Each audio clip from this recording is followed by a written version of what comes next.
What's up, guys? It's already week 10 in the NFL season. Already week 10? We went 2 and 2 in our player props last week. Not good, not great. The late ads on my Action Network page, definitely not great. Full transparency at the end of the video. I have 3 player props. We're looking at stats all damn week. 3 player props that I love for week 10 of the NFL season. Let's not waste any time. Let's get right into it. Tennessee Titans taking on the Tampa Bay Bucks. I'm looking at the alpha wide receiver for the Tennessee Titans. You can go a couple ways. 2 pass funnel defenses. I'm looking at DeAndre Hopkins. Hopkins finds a great matchup versus Tampa Bay this week. They just got obliterated by Houston's pass catchers in week 9.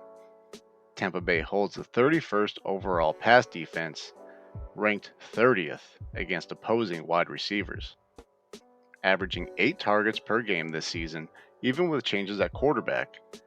Hopkins enters this game ranked 7th in both air yards and air yard share.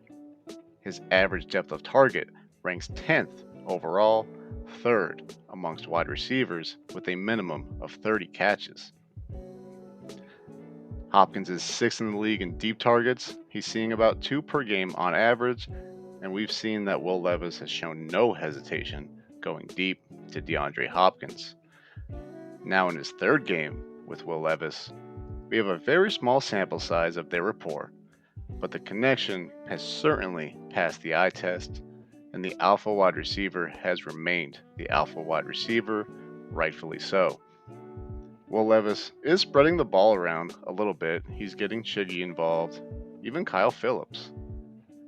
But Hopkins is still seeing over a quarter of Will Levis's targets, putting up 8 catches for 188 yards in the past 2 games. With the big game versus Atlanta's strong pass defense, that was surprising to see. Atlanta has a good pass defense and still able to put up 60 yards in a slugfest. It was a good matchup. Steelers do give up a lot of yards to wide receivers, but it was a slugfest in Pittsburgh. Hopkins still able to put up 60 yards. And now we're in a plus matchup versus Tampa Bay in Tampa. Not nearly the environment that Pittsburgh is. And Baker Mayfield is also going to find a pass funnel defense himself, so we can definitely project a competitive game where Will Levis is going to continue looking for his number 1 wide receiver to keep the chains moving, to move the ball deep downfield. I'm very, very comfortable this week attacking this matchup and attacking with the alpha wide receiver for the Tennessee Titans. Give me DeAndre Hopkins over 59.5 yards on Fanduel Sportsbook. Love that matchup. Godwin and Evans are definitely worth considering this week for betting, for fantasy. You want to throw those guys in a parlay. But I'm going to go with the guy that is certainly going to be getting his fair share. I don't want to play the guessing game between Godwin and Evans. Seems to change every other week. Hopkins, we're seeing some consistency, and that's what we want to look for. Give me the over on DeAndre Hopkins. The second game that I'm looking at this week, Detroit Lions going to LA to play what will probably be a home game for the Detroit Lions because it is being played at SoFi, hosted by the LA Chargers, who have 7 fans. I'm looking to attack that Chargers pass defense. And already with a 48.5 point total for this game, that's the highest this week. This is definitely a game we're attacking. I'm looking at the rookie tight end for the Detroit Lions, Sam Laporta. Total is set at 50.5 on Draftkings Sportsbook, minus 120 if you take the over. You know I'm an over guy. And I'm looking at Sam Laporta. The rookie has wasted no time in becoming a premier pass-catching tight end. And you know Dan Campbell, a former tight end himself. He's loving what Laporta is bringing to this team. Sam Laporta is 4th in targets, 4th in receptions, 5th in yards among NFL tight ends. averaging 54 yards per game. Now, Laporta finds a great matchup versus a Chargers team allowing the 4th most receptions and 3rd most yards to tight ends. This pass offense revolves entirely around Sun God and Laporta, and with Laporta being second in all receiving categories for the Detroit Lions. You can see the stat lines put up this season versus the Chargers by athletic, pass-catching tight ends like Sam Laporta, guys that are featured in the pass game. This game projects to be high scoring, and the matchup absolutely calls for Laporta to be involved. He's cleared 50.5 in 5 of 8 games this season. Not always by a ton, but he's got a great matchup this week. A certified role in the pass game. You know he's not going to disappear. And the highest point total of the week, we're definitely going to be betting this game. I'm super confident in backing Sam Laporta to go over 50.5 this week. This is a game environment that projects Jared Goff to be throwing for the majority of the game. And with that said, I'm not done with this Lions offense. I'm going to be looking at Amon-Ra St. Brown. His total is set at 83.5 minus 115 both ways currently on Draftkings Sportsbook. It's a little hard to compare all of St. Brown's stats with NFL wide receivers. Sun God did miss Week 5 versus Carolina, but he's still 11th in targets, 7th in target share, averaging 95 yards per game. He's gone over 100 in 5 of 7 games this season. Now, he finds a great matchup against a terrible Chargers pass defense. They're ranked 32nd in the league, dead last, and allowing the 7th most yards to opposing wide receivers. He's on the field for over 90% of snaps, and the Lions are creative with Amon-Ra. He's running nearly 50% of his routes from the slot. They put him wherever they need him, and they're always looking for him. This past game, like I said, it's all St. Brown, it's all Sam Laporta. And lately, to some extent, it has been Jahmyr Gibbs. But with David Montgomery returning this week, I would much rather stick to what we know is true. Amon-Ra is the unquestioned alpha wide receiver on this Lions team, and the way that he gets used reminds me so much of Cooper Kupp. He dominates target share, not the highest target depth, but he sees consistent targets every single game, at least 7 in every single game. And the way they use him, he has the ceiling to approach 15 targets in a game. He's already done it once this season. I believe with the Chargers, it gives them the perfect environment for St. Brown and Sam Laporta to both excel. They've both done it many times this season where they both had great games. High total, 32nd ranked pass defense, 25th versus wide receivers.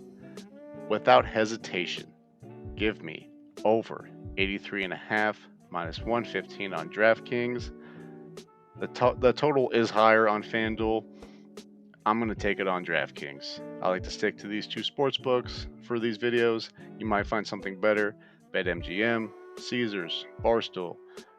You got some in other states that I don't even know about. Hard Rock, Circa. Check, shop around. Make sure you're finding the best line, the best price, the best total. And follow me on Action Network, as there's another matchup that I like, but currently there are no lines available. Hint, it's Dalton Schultz. He's got a great matchup this week versus Cincinnati. We're 29th in yards given up to tight ends, 27th in receptions given up to tight ends. Schultz has been absolutely dominating targets in Houston since Week 5. He's also 3rd in the league in end zone targets. Guy's getting a lot of looks in the red zone and the end zone. Keep an eye out for that. If I see a good line on Dalton Schultz to score a touchdown, I might put a little something on it. But I'm definitely looking for what his over-under will be for his yards. Love the matchup for Dalton Schultz this week. So, those are my picks for week 4. We've got Amon-Ra St. Brown, Sam Laporta, and DeAndre Hopkins. Follow me on Action Network. I'll definitely be adding a few more from some games. We don't have all the lines, all the odds available yet. These are the best ones, the best matchups, the ones that are available right now. As for last week, 2-2 on props I gave out in the video. Not great, not terrible.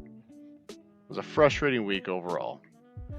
And the picks that I put on Action Network before Sunday, terrible. Alvin Kamara and CeeDee Lamb gave out last week's video. 2 of my favorite matchups of the week. Easily went over their receiving totals. But it's not all great. Apparently, the new play caller in Carolina is affecting Adam Thielen. Thursday Night Football just ended. It's still affecting him. I did not bet him. Adam Thielen is on probation. Maybe Bryce Young's just not good enough yet. I don't know. He certainly looks bad tonight versus Chicago. Maybe, and this is what I think, maybe teams just figured out if you force Bryce Young to look somewhere other than Adam Thielen, you are going to break Carolina's offense. They're not going to know what to do. Jonathan Mingo, Terrace Marshall, none of those guys instill any fear. I'm not going to be on Thielen for a while until they figure that out. If the Red Rifle comes back, I'll certainly consider. But lesson learned. And another lesson learned with Brandon Cooks, man. It was a danger zone bet. The guy was only seeing 4 targets a game. I thought it would go up. It was a beautiful matchup versus Philadelphia. If you're a wide receiver, you can't be asking for a better matchup right now than the Philadelphia Eagles. And somehow Brandon Cooks not able to earn targets, losing it to Jalen Tolbert. Michael Gallup's coming back. He's just not earning targets at all. I typically stick to alpha wide receivers. That's certainly going to be a priority moving forward. No more of these danger zone bets where I'm betting on the opportunity and the environment and not so much the talent. And certainly none of the pain stopped there last week. I made some ads Saturday night. Travis Kelce, as we all expected, flew across the pond to Frankfurt, Germany to put up 14 yards. Well, just like I thought. That's why I went with the over. And Derek Carr continues to be a blind person when targeting Chris Olave. Chris Olave could be a tarmac. Derek Carr would miss by miles. It's frustrating. It's a real problem with the connection between Carr and Olave. I'm going to lay off Chris Olave for a minute. And Gabe Davis was my one play for Sunday Night Football. Just like Brandon Cooks, another case of looking at opportunity in game environment and completely ignoring the fact that he's not talented. Has no business being a wide receiver 2, especially in an offense like the Buffalo Bills. It's becoming pretty evident that it's a problem, especially when you got Dalton Kincaid getting double-digit targets. He's essentially their wide receiver 2 now, and Gabe Davis, big ol' goose egg. Rough week. But you know what? Every rough week that I've had this season has been followed by a great one. And we're already off to a great start. If you looked at my Action Network page or you follow me, I was on Deontay Foreman to go over his rushing total tonight. I believe it was 62, 63 and a half. Easy over. A little bit of an injury scare. Came back, put the team on his back though, and he got it done. Off to a good start. Let's keep it fucking going, guys. These are my 3 favorite props early on. Keep an eye out for Dalton Schultz. Tail them straight, throw them in a parlay, whatever's fun for you. Let's have a great week. Enjoy football. Enjoy week 10. And thank you so much for watching. Follow me on Twitter. Follow me on Action Network. Peace, guys.